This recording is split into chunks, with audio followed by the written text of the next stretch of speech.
Well, the Blue Jays don't get any early offense once again.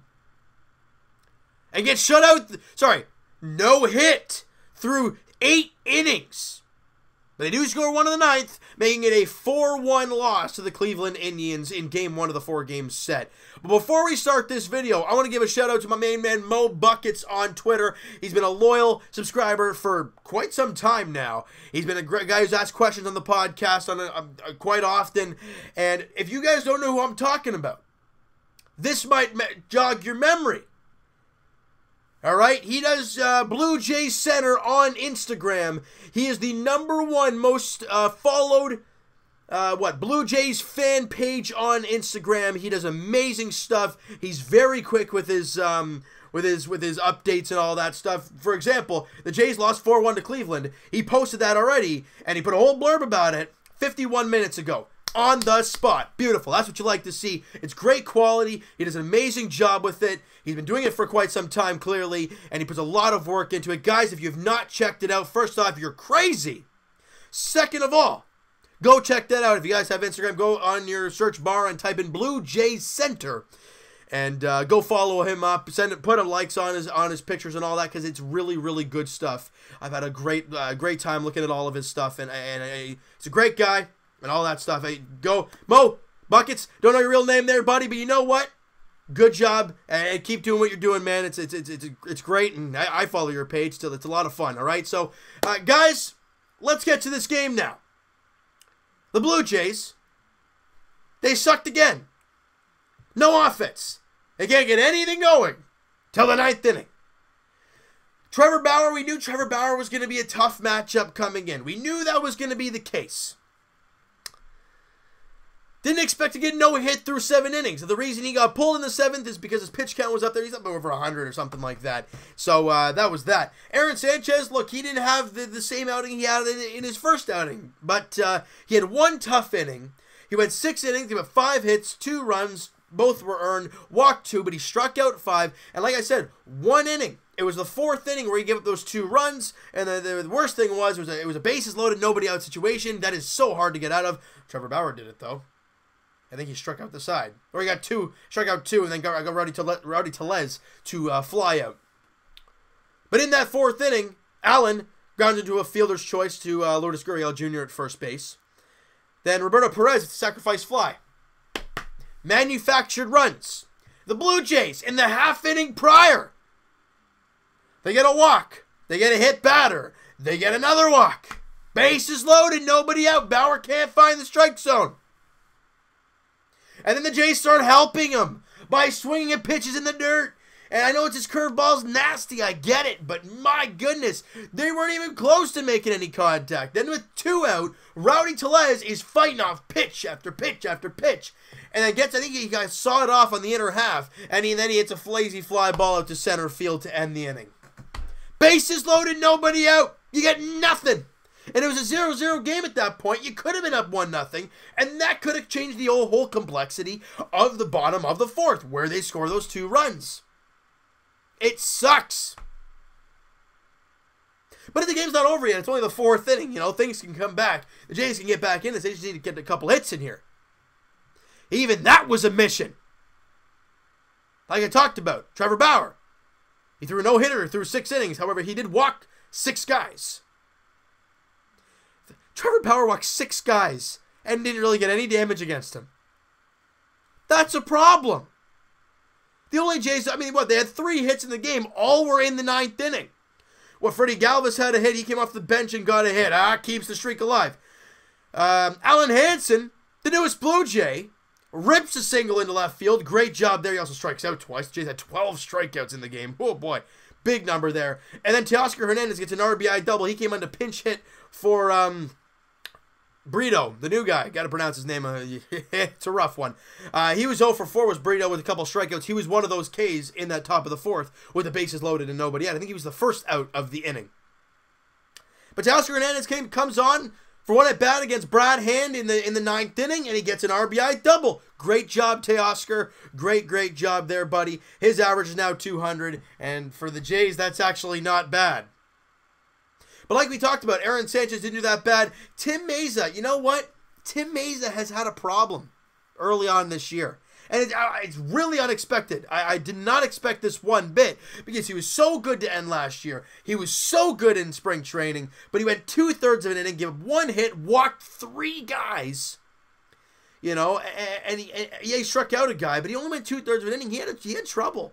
He really did. And he gave up the 2 runs in there in that 7th inning. Sam Gaviglio had to come in and try and clean up the mess. He went an inning and a third, give up a hit, but that's it. Sam Gaviglio has been really good for this Blue Jays team. I mean, ERA of 1.69, that ain't bad. That ain't bad at all. And once again, the Blue Jays starters do not pitch a bad game, and Aaron Sanchez gets a loss today. Not deserved, but that's the result for the Blue Jays today. Now, just a quick thing, guys. Sean Reid-Foley was supposed to, well, he wasn't supposed to make the start, but with the trade being made and having to, with the San Francisco Giants for Kevin Pillar and all that, roster moves had to be made. So the finale of this series, I think this is the finale, isn't it? On Saturday, where Sean Reid-Foley was expected to start, it's going to be Thomas Pannone. That is what Charlie Montoyo said. So that's going to be the case there, all right? Game 2 of this series goes tomorrow.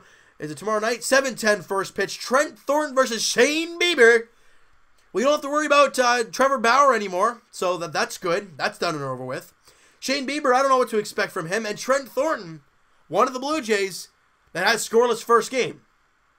Did not allow a run in the first game. He only went 5 innings and didn't give up anything. Great job by Trent Thornton in that game. Let's see what he can do tomorrow. I mean, I'm not expecting the same thing, as we can't really expect from all these guys, except for Matt Shoemaker, because it's starting to begin to be like automatic for him. He's been fantastic. But, and it was a jam-packed progressive field there in Cleveland tonight. I mean, I get it. It was freezing cold, and the Cleveland, I don't know what the expectations are for the Indians. I understand their all-star Francisco Lindor is still injured, and Jose Ramirez still hasn't started hitting yet.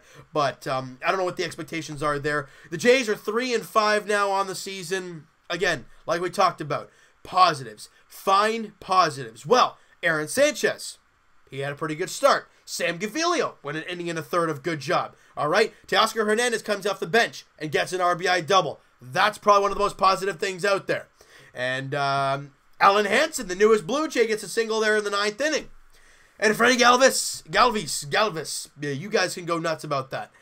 He came on and got a hit. And Freddie Galvis, guys, has hit .318 for the Blue Jays this year. And he didn't come in to pinch hit, excuse me. I totally apologize for that. He actually went 1 for 1 with 3 walks, did Freddie Galvis.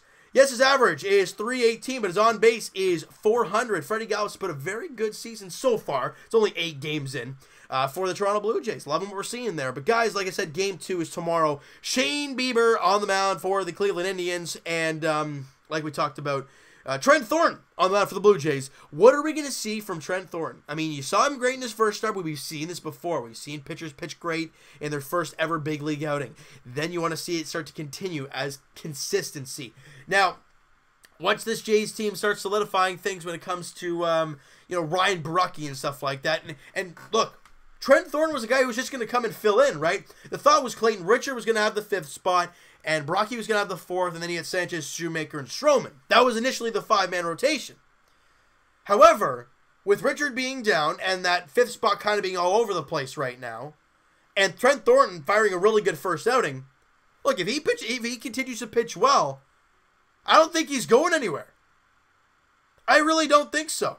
Now, we're going to have to wait and see how all that plays out, all right? So, you know what, guys? That is going to do it for this one. You guys enjoyed this video, and you guys did not enjoy the game today because it kind of sucked for the Blue Jays. Smack that like button. I do appreciate that. Hit the subscribe button if you guys have not already. Comment down below what you think of the game, the video, all that stuff. And Evan and I will talk to you guys podcast edition. Link is in the description for the podcast channel and for the podcast itself on iTunes. It's either going to be Wednesday or Thursday next week, and maybe in the few weeks, we're going to try and get Mr. Mo Buckets, Blue Jays center himself, on one of the podcasts in the near future, hopefully to talk Blue Jays with him, because it'd be a lot of fun to do that. All right, but I'm talking with him now, and we're figuring things out. I'll keep you guys posted about all that stuff on here, and him and I will keep talking, and it's going to be a lot of fun. All right.